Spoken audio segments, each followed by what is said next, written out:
Assalamualaikum warahmatullahi wabarakatuh. Perkenalkan, nama saya Robi Saputra dengan NIM 2252529. Di pagi ini saya akan mempresentasikan laporan proposal sebagai pengganti UAS. Di sini saya menggunakan judul Analisis Akustik Senar Gitar, Pengaruh Material Senar Terhadap Kualitas Suara. Jadi langsung saja ke latar belakangnya. Latar belakangnya yaitu permasalahan yang sering dijumpai pemain musik, terutama gitar, adalah karakteristik senar yang digunakan. Banyak senar gitar yang beredar di pasaran memiliki kualitas dan ciri khas suaranya sendiri. Dengan demikian, hal ini dapat membingungkan pengguna, terkhusus pada pengguna yang baru belajar menggunakan gitar. Lalu yang di rumusan masalah. Yang pertama, bagaimana pengaruh material senar terhadap resonansi akustik pada senar gitar? Yang kedua, apakah karakteristik frekuensi respon berbeda antar senar gitar yang terbuat dari material yang berbeda? Lalu, bagaimana material yang mempengaruhi sifat harmonik dan dinamika vibrasi pada senar gitar? Yang keempat, apa kelebihan dan kelemahan dari masing-masing material senar dalam konteks kualitas suara pada senar gitar? Yang kelima, bagaimana perbandingan kualitas suara secara keseluruhan antara berbagai jenis material senar gitar? Yang keenam, apa solusi perbaikan yang dapat diusulkan untuk meningkatkan kualitas suara pada senar gitar berdasarkan analisis material senar yang dilakukan? Lalu yang 1.3, batasan masalah. Di lingkup penelitian, penelitian ini difokuskan pada analisis akustik dan karakteristik suara pada senar gitar. Lalu di tahap penelitian, penelitian ini difokuskan pada analisis dan simulasi.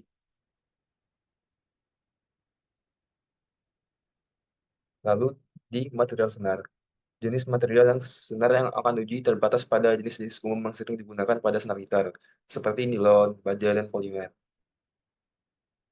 Untuk dimensi dan spesifikasi gitar dibataskan oleh standar yang umum digunakan. Lalu pengujian dan evaluasi. Pengujian ini dilakukan menggunakan metode simulasi dan analisis akustik dengan memanfaatkan perangkat lunak khusus. Yang keenam, target audiensnya yaitu ditujukan untuk pemain gitar, produsen senar gitar, dan peneliti dalam bidang akustik musik.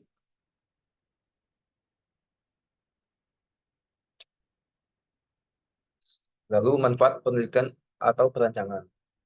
Untuk pemahaman lebih mendalam, penelitian ini akan memberikan pemahaman yang lebih mendalam tentang hubungan antara material senar dan kualitas suara pada senar gitar, memberikan wawasan baru pada peneliti dan praktisi di bidang akustik musik.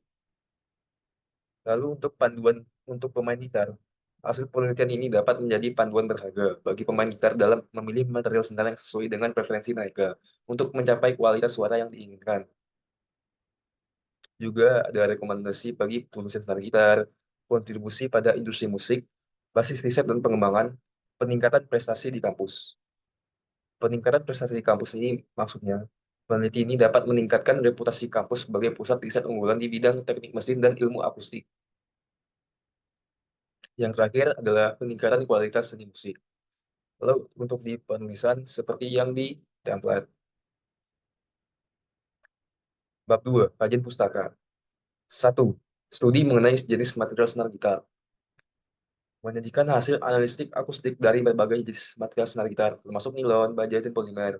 Mereka mengamati perbedaan karakteristik suara yang dihasilkan oleh masing-masing jenis material, memberikan wawasan yang berharga terkait penggunaan material senar. Yang kedua, pengaruh material senar terhadap resonansi dikutip oleh R. Johnson tahun 2018, telah menyelidiki pengaruh material senar terhadap fenomena resonansi pada senar gitar. Penelitian ini fokus pada faktor-faktor seperti kekakuan, densitas, dan elastisitas material senar, menjelaskan perbedaan dalam resonansi yang diamati. Lalu yang poin ketiga, analisis harmonik dan dinamika vibrasi material senar. Poin keempat, kelebihan dan kelemahan material senar. Dan yang kelima, metode analisis akustik pada senar gitar. Untuk dasar teorinya, teori akustik senar gitar membahas fenomena kompleks yang terlibat dalam pembentukan suara pada instrumen ini. Simmons di tahun 2015 menjelaskan bahwa getaran senar pertama memicu gelombang suara yang kemudian diperkuat oleh resonansi dalam badan gitar. Apa sih resonansi pada senar gitar itu? Resonansi adalah kunci dalam akustik senar gitar. Harrison 2018 membahas bagaimana getaran senar menciptakan resonansi dalam rongga badan gitar. Yang ketiga adalah analisis harmonik pada senar, melibatkan pemahaman mendalam tentang bentuk frekuensi harmonik selama getaran senar. Poin keempat, dinamika vibrasi material senar. Ini menguraikan bagaimana sifat-sifat material seperti elastisitas, densitas, mempengaruhi getaran, dan bagaimana resonansi terbentuk. Yang kelima, metode pemodelan akustik. Ini memanfaatkan teknik simulasi numerik untuk memahami perilaku akustik senar gitar. Ketiga, di metode penelitiannya, di sini saya menggunakan alat penelitian seperti yang pertama, identifikasi tujuan penelitian, lalu kajian literatur mendalam. Yang ketiga, pemilihan material senar. Yang keempat, pemodelan akustik awal. Yang kelima, experimentation laboratorium. Ini seperti melaksanakan serangkaian eksperimen laboratorium menggunakan senar gitar yang terbuat dari berbagai material. Yang keenam itu analisis data, mengidentifikasi perbedaan signifikan dalam kualitas suara antara berbagai material senar. Juga yang ketujuh, validasi dengan pendekatan teoritis. Ini seperti membandingkan hasil eksperimen. Yang kedelapan, menyusun kesimpulan. Sembilan, penyusunan laporan tugas akhir. Yang 10, presentasi dan pembahasan. Lalu, alat dan bahannya untuk melaksanakan ini, yang pertama, spektrometer frekuensi.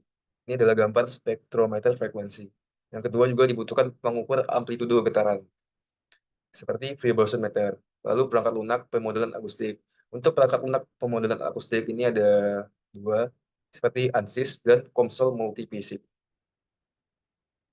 Lalu di poin 3.3, perancangan. Perancangan eksperimen adalah tahap penting dalam memastikan kelancaran dan keberhasilan analistik akustik senar gitar. Berikut adalah rincian perancangan eksperimen yang mencakup berbagai aspek. Untuk desain eksperimen, variabel bebasnya jenis material senar. Lalu variabel terikat, kualitas suara senar gitar. Untuk variabel kontrolnya, ukuran dan panjang senar, kondisi pemakaian, dan pengaturan lingkungan. Yang kedua, ukuran sampel, mempertimbangkan jumlah senar yang akan diuji, misalnya minimal 10 senar jenis per material. Yang ketiga, prosedur pengukuran, seperti mengukur panjang, diameter, lalu memasang senar pada instrumen, dan merekam frekuensi dan apapun yang dibutuhkan pada prosedur pengukuran. Lalu prosedur simulasi ini untuk menentukan parameter yang digunakan dalam pemodelan akustik seperti yang digunakan tadi pada gambar seperti ANSYS dan lainnya. Yang kelima, randomisasi dan pengulangan. Yang keenam, kondisi pengujian yaitu menetapkan kondisi lingkungan yang seragam termasuk suhu dan kelembapan. Pengendalian variabel lain, mengendalikan faktor-faktor eksternal yang dapat mempengaruhi hasil seperti kebisingan lingkungan. Yang kedelapan, analisis data. Lalu keamanan dan etika, memastikan keselamatan peneliti. 10, catatan dan dokumentasi. Lalu untuk perancangan perangkat keras itu spektrometer frekuensi dan pengukur amplitudo getaran. Lalu yang kedua, mikrofon akustik, memilih mikrofon responsif. Yang ketiga, instrumen pendukung dan pemotong senar, seperti menggunakan timbangan yang presisi dan pengukuran yang akurat. Lalu perangkat lunak pemodelan akustik seperti konsol dan ANSYS tadi. Yang kelima, perangkat lunak pengukuran dan analisis akustik, menggunakan perangkat lunak pengukuran suara dengan kemampuan merekam frekuensi dan amplitudo. Yang terakhir yaitu perancangan perangkat lunak. Yang pertama, antarmuka pengguna, desain antarmuka yang intuitif untuk pengaturan eksperimen dan interpretasi hasil. Yang kedua, algoritma analisis data. Yang ketiga, validasi model dan algoritma. Lalu penyimpangan dan manajemen data. Yang kelima, kustomisasi dan pengaturan eksperimen. 6, dokumentasi perangkat lunak. Yang ketujuh, pengujian perangkat lunak. Yang kedelapan, pemeliharaan dan pemaluan. Demikian dari saya. Apabila ada kesalahan, mungkin bisa dimaafkan. Wabila taufik wal hidayah. Wassalamualaikum warahmatullahi wabarakatuh.